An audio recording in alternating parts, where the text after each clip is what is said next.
Good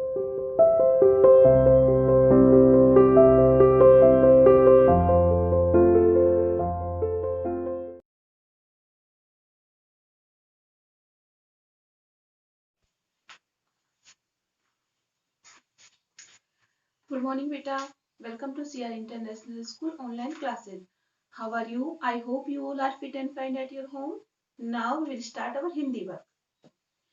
देखिए बेटा, हम वर्ण विचार वाले चैप्टर में स्वर कितने होते हैं और स्वरों के भेदों के बारे में पढ़ चुके थे, ठीक है। और आज हम किसके बारे में पढ़ेंगे? व्यंजन किसे कहते हैं, व्यंजन को कितने भागों में बांटा गया है, ठीक है। तो देखिए, सबसे पहले तो मैं आपको ये बता देती हूँ कि स्वर जो होते हैं उनका उच्चारण जो होता है वो स्वतंत्र रूप से होता है, ठीक है। लेकिन जो व्यंजन होते हैं उनका जो उच्चारण होता है वो स्वतंत्र रूप से नहीं होता है। स्वतंत्र रूप से किस प्रकार से नहीं होता है? क्यों?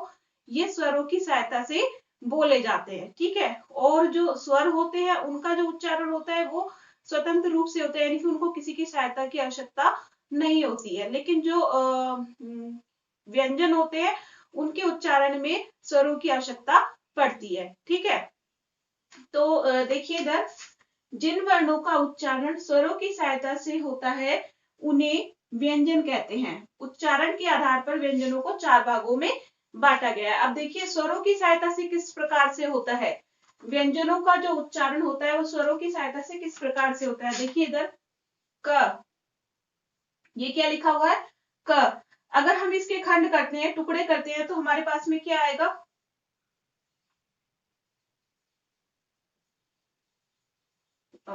ठीक है, क जमा अ। का के नीचे हलंत लगाया हुआ है। हलंत का अर्थ होता है स्वर रहित करना, यानी कि इस का के अंदर स्वर है। कौन सा स्वर है? ए, ठीक है। और देखिए, ए जो स्वर होता है उसकी कोई मात्रा नहीं होती है, ठीक है। क्यों नहीं होती? क्योंकि वह सभी व्यंजनों के अंदर मिला हुआ होता है। बिना ए की सहायता से ये जो स्वर है ए, इसकी बिना सहायता से कोई भी व्यंजन न तो बोला जाता है, ठीक है, बोला नहीं जाता है। इसी की सहायता से ये व्यंजन क्या होते हैं? पूरे होते हैं। इसलिए इन्हें क्या कहा जाता है? व्यंजन कहा जाता है। क्यों कहा जाता है? क्योंकि ये स्वरों की सहायता से बोले जाते हैं, ठीक है। तो इधर देखिए, का इसमें क्या मिल गया? आ मिल गया है। ऐसे ही हमने यहाँ पर क्या लिखा? का। तो यहाँ पर ये आ की ध्वनि आई यहाँ पर, ठीक है। अगर हम इसका वर्ण विच्छेद करते हैं तो क्या बन जाएगा? क जमा अ, ठीक है। तो का ये भी किसकी सहायता से बोला गया? व्यंजन की सहायता से बोला गया है। इसलिए वो स्वर की सहायता से बोला गया है, इसलिए इन्हें क्या कहा गया है? व्यंजन कहा जाता है। क्यों कहा जाता है? क्योंकि ये स्वरों की सहायता से बोले जाते हैं, ठीक है। अब देखिए इधर, स्वरों को 4 भागों में बांटा गया, व्यंजनों को 4 भागों में बांटा गया है। देखिए, फर्स्ट है स्पर्श व्यंजन, सेकंड है अंतस्थ व्यंजन, थर्ड है ऊष्म व्यंजन एंड फोर्थ है हमारा संयुक्त व्यंजन, ठीक है। तो पहले हम पढ़ेंगे स्पर्श व्यंजन के बारे में, ठीक है। तो स्पर्श व्यंजन, जैसा कि इसके नाम से ही पता चल रहा है, स्पर्श व्यंजन, स्पर्श का मीन्स क्या होता है? मीनिंग क्या होता है? स्पर्श का छूना, ठीक है। छूते हैं हम, जिसे टच बोलते हैं इंग्लिश में। स्पर्श व्यंजन इनकी जो जिसको छूना है, यानी कि, तो स्पर्श व्यंजन कितने होते हैं? ये 25 होते हैं, 25 होते हैं स्पर्श व्यंजन। तो यहाँ देखिए, ये 5 वर्गों में स्पर्श व्यंजनों को विभक्त कर दिया गया है, यानी कि विभाजित कर दिया गया है, डिवाइड कर दिया गया है 5 भागों के अंदर। देखिए, का वर्ग, चा वर्ग, टा वर्ग, त वर्ग और पा वर्ग। इनका जो पहला व्यंजन होता है, ठीक है, पहला जो अक्षर होता है, उसी के नाम पर ही उसी को लेकर के इनका नाम रखा गया है। जैसे कि का इसका पहला व्यंजन है, तो का वर्ग, ऐसे ही चा वर्ग, टा वर्ग, ता वर्ग और पा वर्ग, ठीक है। ये इनकी संख्या होती है 25। अब देखिए, इनको मतलब कै वर्ग और चै वर्ग में क्यों विभाजित किया गया है?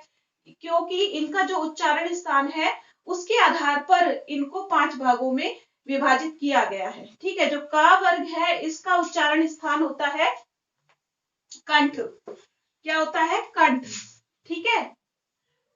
का वर्ग का उच्चारण स्थान कौन सा होता है? कंठ।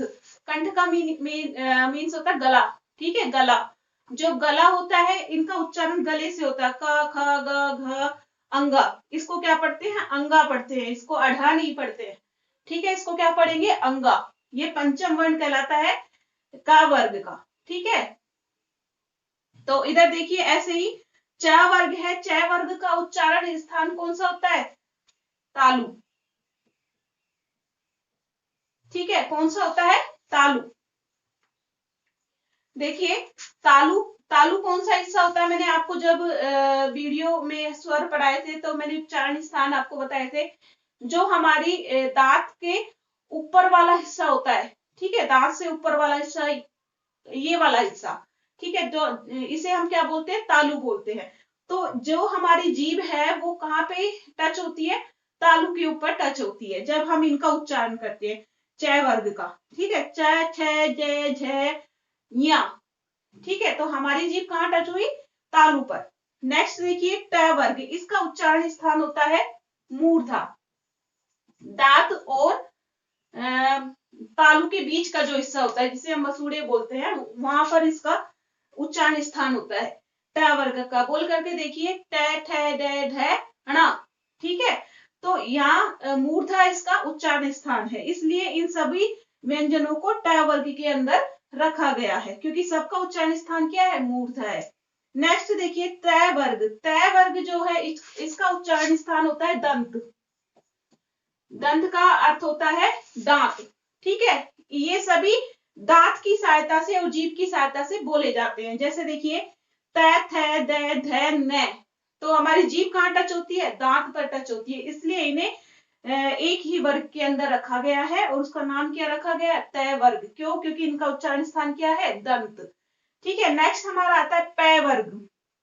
अब देखिए जो पै वर्ग है इसका उच्चारण होता है ओष्ठ। ओष्ठ का मीन्स होता है होठ, ठीक है। इसका उच्चारण स्थान कौन सा होता है? होठ। देखिए आप बोल करके देखिए पै फ बै भै और मैं, तो हमारे जो लिप्स हैं वो दोनों आपस में टच हो जाते हैं, ठीक है, इसलिए इसका उच्चारण स्थान क्या रखा गया है? ओष्ठ, जिसे हम होठ भी बोलते हैं। तो इनके उच्चारण स्थान के आधार पर ही इन्हें अलग अलग वर्गों में बांटा गया है और इनकी संख्या कितनी होती है? 25 होती है और ये स्पर्श व्यंजन कहलाते हैं, ठीक है बेटा। नेक्स्ट हम पढ़ेंगे, देखिए बेटा नेक्स्ट हम पढ़ेंगे अंतस्थ व्यंजन, ठीक है। अंतस्थ व्यंजन जो होते हैं कितने होते हैं? 4 होते हैं, य र ल व, ये 4 होते हैं अंतस्थ व्यंजन। अब इन्हें अंतस्थ व्यंजन क्यों कहा जाता है? क्योंकि इनकी जो स्थिति होती है वो स्वर और व्यंजन दोनों के बीच की स्थिति होती है, ठीक है। इसलिए इन्हें क्या कहा जाता है? अंतस्थ व्यंजन कहा जाता है। अर्थात इनके उच्चारण में जो जीभ होती है वह किसी भी विशेष भाग को नहीं छूती हमारे, ठीक है, इसलिए इन्हें क्या कहा जाता है? अंतस्थ व्यंजन कहा जाता है। नेक्स्ट हम पढ़ेंगे ऊष्म व्यंजन। देखिए ऊष्म का अर्थ होता है ऊष्मा यानी कि गर्मी। ऊष्म का अर्थ क्या होता है? गर्मी। ये व्यंजन 4 होते हैं, श, श, स और ह, ठीक है। तो इनका जो उच्चारण होता है जब इनको बोलते हैं तो जो हमारी सांस होती है वो रगड़क खा करके बाहर आती है, जिसके कारण क्या होता है? गर्मी पैदा होती है, इसलिए इसे क्या कहते हैं? ऊष्म व्यंजन कहते हैं, ठीक है। नेक्स्ट देखिए संयुक्त व्यंजन। संयुक्त का अर्थ होता है जुड़ा हुआ। क्या होता है संयुक्त का अर्थ? जुड़ा हुआ, ठीक है। तो इसके अंदर संयुक्त व्यंजन कितने होते हैं? ये भी 4 होते हैं।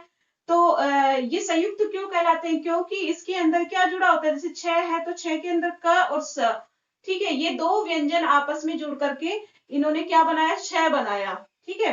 तो इसलिए इन्हें क्या कहा जाता है? संयुक्त व्यंजन कहा जाता है। अब इधर देखिए जो ज्ञ है, ज्ञ, इसमें कौन कौन से व्यंजन मिले हुए हैं? ज और इया, ठीक है। ये दोनों व्यंजन मिलकर के क्या बनाते हैं? ज्ञ, इसलिए इन्हें क्या कहते हैं? संयुक्त व्यंजन कहा जाता है। ऐसे ही त और र। अब ये देखिए त्र में 2 तरह की आवाज आती है, त की भी आवाज आती है और र की भी आवाज आती है, ठीक है। तो यहाँ पर त और र यानी कि स्वर रहित त और र मिल करके क्या बनाता है? त्र। तभी तो त्र को देखो हम कैसे बनाते हैं, ये तय जो बनता है वो इस तरीके से बनता है, ठीक है। तो इसका ये आधा यानी कि त्र और ये र, र का जो रूप मैं अभी पढ़ाऊंगी आपको आगे, उसमें समझ में आएगा आपको ये र है। ठीक है, ये स्वर सहित र होता है, पूरा र होता है, इसलिए इसको क्या बोलते हैं, त्र। ठीक है, ऐसे ही नेक्स्ट देखिए श और र। ठीक है, तो यहाँ पर श जो बना हुआ है वह भी इन दोनों व्यंजनों की सहायता से मिलकर के बना है, इसलिए इन्हें क्या कहा जाता है, इन चारों को संयुक्त व्यंजन कहा जाता है। ठीक है बेटा, तो हमारा ये व्यंजन वाला मतलब टॉपिक क्लियर हो गया है। अब आपको क्या करना है, इसका रिवीजन करना है और बोल बोल करके इनका उच्चारण करके देखिएगा, तब आपको ये ठीक से समझ में आएंगे। ठीक है, नेक्स्ट वीडियो में हम र के रूप पढ़ेंगे। आज के लिए बस इतना ही। Okay, bye bye.